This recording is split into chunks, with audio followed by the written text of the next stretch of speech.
Assalamualaikum warahmatullahi wabarakatuh. Kami dari kelompok 7 akan mempresentasikan tentang struktur dan organisasi hewan invertebrata. Yang berakan saya Intan Tresna Ayu dengan NIM 220 dan Himatul Azmi 2033079. Materi yang pertama akan dipresentasikan oleh Azmi. Kepada Azmi. Baiklah, saya akan membacakan materi pertama, yaitu invertebrata.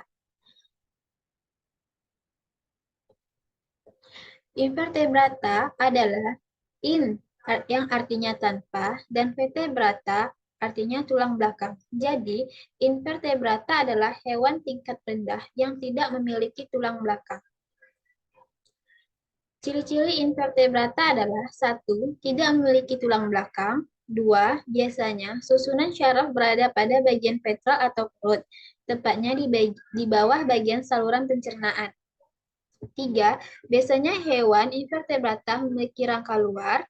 4. Otak hewan invertebrata tidak terlindungi oleh tengkorak.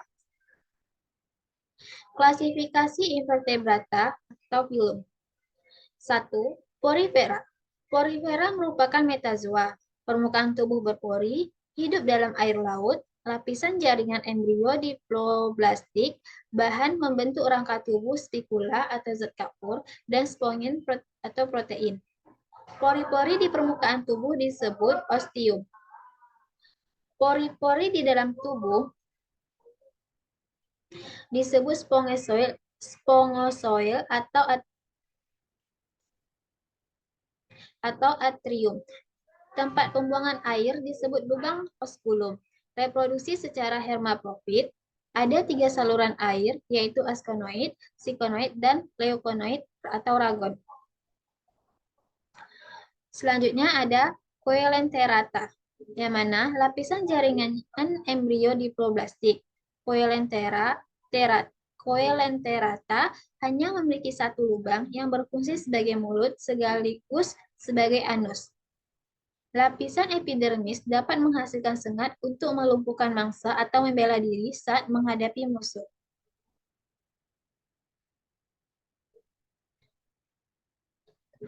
Coelenterata mengalami pergiliran keturunan atau metagenesis antara fase polip dan medusa.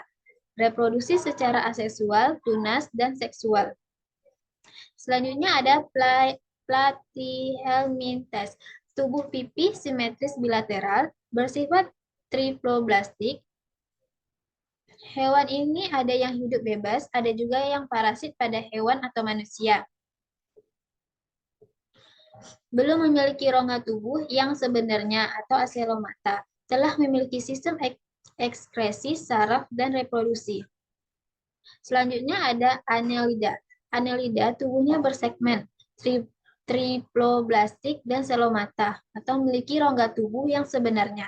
Habitat Annelida tersebar di darat, air tawar, maupun di laut.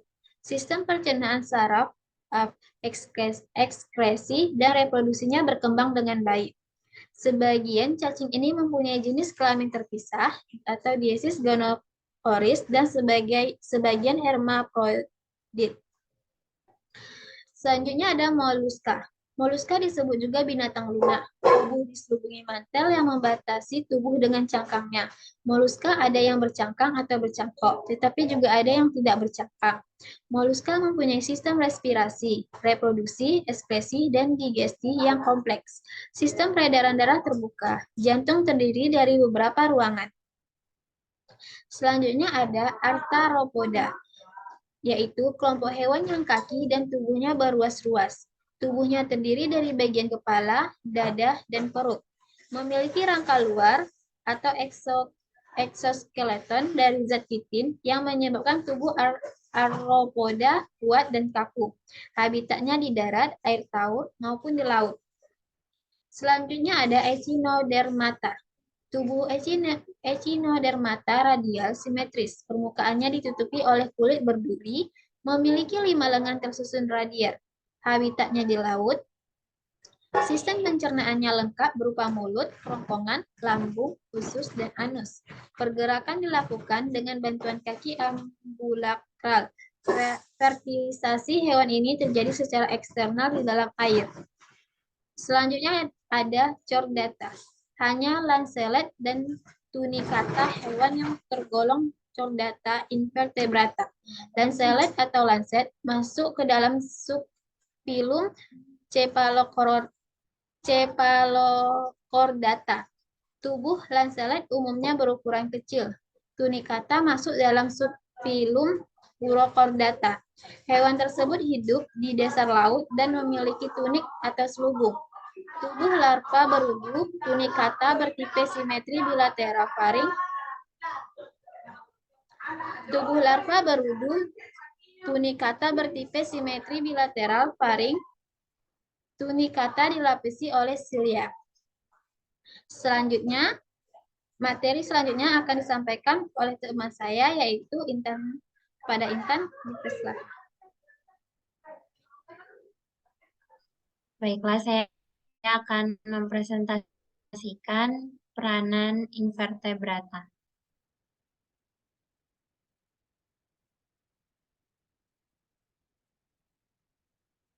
Yang pertama itu ada peranan porifera, Spongilla sp maupun Euspongia sp dimanfaatkan sebagai spons penggosok mandi atau spons penggosok untuk membersihkan kaca. Peranan Coelentera. Pertumbuhan batu karang di pantai dapat menahan abrasi daratan oleh ombak.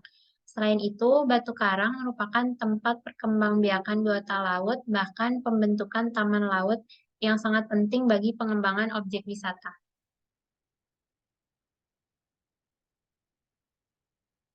Selanjutnya, peranan Nematemintes. Banyak cacing nematelmintes yang merugikan karena parasit pada manusia dan hewan dapat menyebabkan askariasis, filariasis, trichinosis, dan anemia. Peranan Annelida eh, sebagai bahan makanan untuk cacing wawo dan palalo, sebagai penyubur tanah, yaitu cacing tanah dapat menggemburkan tanah dan membuat lubang-lubang di tanah sehingga terjadi aerasi.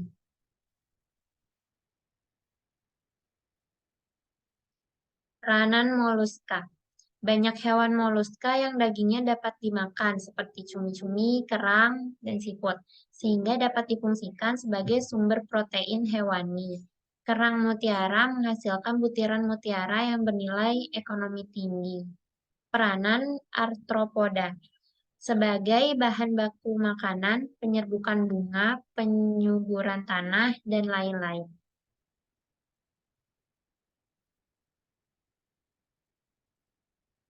Peranan Platyhelminthes. Kebanyakan Platyhelminthes merugikan karena bersifat parasit, baik pada manusia maupun hewan ternak seperti domba, sapi, dan babi. Peranan Echinodermata.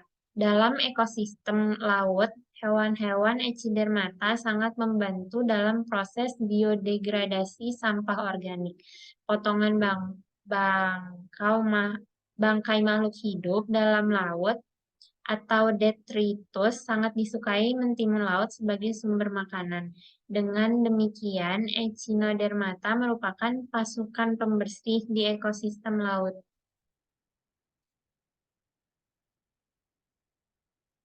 Baiklah, sekian presentasi dari kelompok 7. Kurang dan lebihnya mohon dimaafkan. Assalamualaikum warahmatullahi wabarakatuh.